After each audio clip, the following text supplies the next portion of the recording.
UP STF ने लखनऊ के मेदगंज इलाके में अहमद बेग नदवी को गिरफ्तार कर लिया है और Nadvi social democratic party of India का सदस्य रहा है।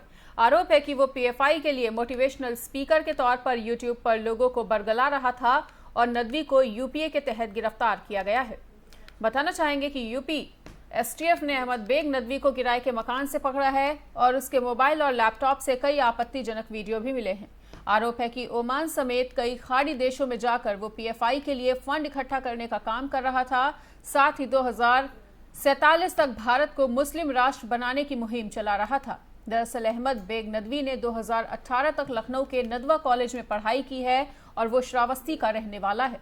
इतना ही नहीं, 2022 के विधानसभा चुनाव में बहराइच की कैसरगंज सीट से एसडीपीआई के टिकट पर नदवी ने चुनाव भी लड़ा है।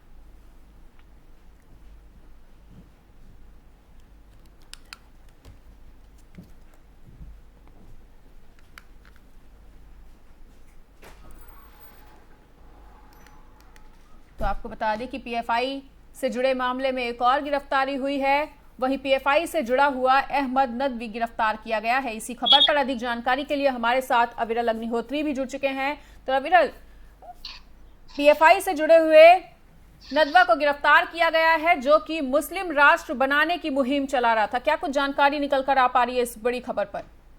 बिल्कुल मनीषा, देखिए मैं आपको बता दूं जिस तरीके से अभी पीएफआई के ऊपर में ताबड़तोड़ छापेमारी की गई है और करीब 100 से ज्यादा लोगों को उसमें गिरफ्तार किया गया है। तो ऐसे में अब पीएफआई के सदस्य और उनके जो स्लीपर हैं उनमें कहीं ना कहीं हड़कंप की स्थिति है।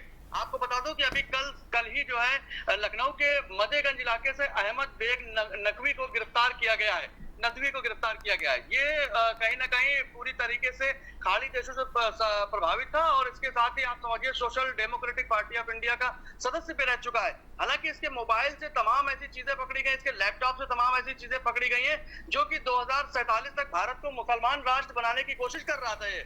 लेकिन जिस तरीके से एसटीएफ ने पकड़ा है और तमाम सबूतों को खंगाल रही है एसटीएफ, तो अब सीधे तौर पर देखने वाली बात ये होगी कि इसके और भी कितने ज्यादा सूत्र हैं और कहां से ये चीजें अपने पास इकट्ठा कर रहा था और इसके साथ में अभी और कितने सक्रिय सदस्य हैं। हालांकि यूपी एसटीएफ ने जब कल इसको उठाया है तो कहीं ना कहीं इसमें हड़कंप की स्थिति है और इनके जो जानने वाले हैं, इनके जो सहयोगी और भी हो सकते हैं, उनमें भी हड़कंप की स्थिति है। आपको बता दें कि लगातार ये जो ऐसे वीडियोस हैं वो भी देखा करता था और इसके मोबाइल से और लैपटॉप से संदिग्ध चीजें बरामद हुई हैं। इसके बाद में आप समझिए ओमान और खाड़ी देशों से जो आवागमन था वो लगातार इसका बना रहता था और इसके साथ ही 2022 के जो विधानसभा चुनाव हुए थे तो उसमें भी इसने अपनी जो social democratic party of India से टिकट लिया था और उससे चुनाव भी लड़ चुका है।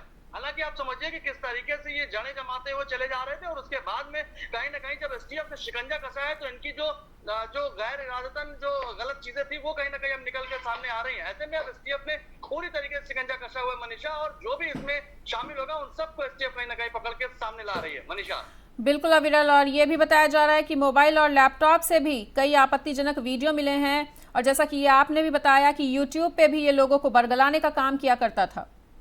बिल्कुल, देखिए कहीं ना कहीं ये एक बड़ा गिरोह, बड़ा सक्रिय जो है चीजें निकल के सामने आ रही हैं। इसमें कितने ज्यादा लोग शामिल हो सकते हैं ये तो अभी देखने वाली बात होगी। हालांकि जिस तरीके से यूपी एसटीएफ अब पकड़ रही है, एसटीएफ के तमाम लोग अब अधिकारी जो है और खुफिया तंत्र इस पे पूरी तरीके से शिकंजा कसे हुए हैं और जितने लोग इस तरीके से देश विरोधी गतिविधियों में शामिल हैं उन पर शिकंजा कसा जा रहा है। आप समझिए कि जिस तरीके से पीएफआई के ऊपर में जो छापेमारी हुई है उससे कहीं ना कहीं उनके जो कार्यकर्ता थे वो कहीं ना कहीं अब एक्टिव हो गए हैं, पूरी तरीके से हिंसक झड़पें कहीं ना कहीं हुई हैं। लेकिन उसके बावजूद भी वो जो छापेमारी का काम है वो रुक नहीं रहा है और कहीं ना कहीं जो इससे संलिप्त लोग हैं उनके ऊपर में तमाम कड़ी कार्रवाई और सख्त कार्रवाई होती हुई दिखाई पड़ रही है मनीषा, और जो भी संलिप्त है उसको कहीं ना कहीं उठाकर सामने किया जाएगा, उसको सलाखों के पीछे किया जाएगा मनीषा। बिल्कुल अविरल, और क्या कुछ ऐसा भी लग रहा है कि अहमद बेग नदवी के साथ कुछ और भी ऐसे इसके साथी हो सकते हैं जो देश विरोधी गतिविधियों में शामिल हों?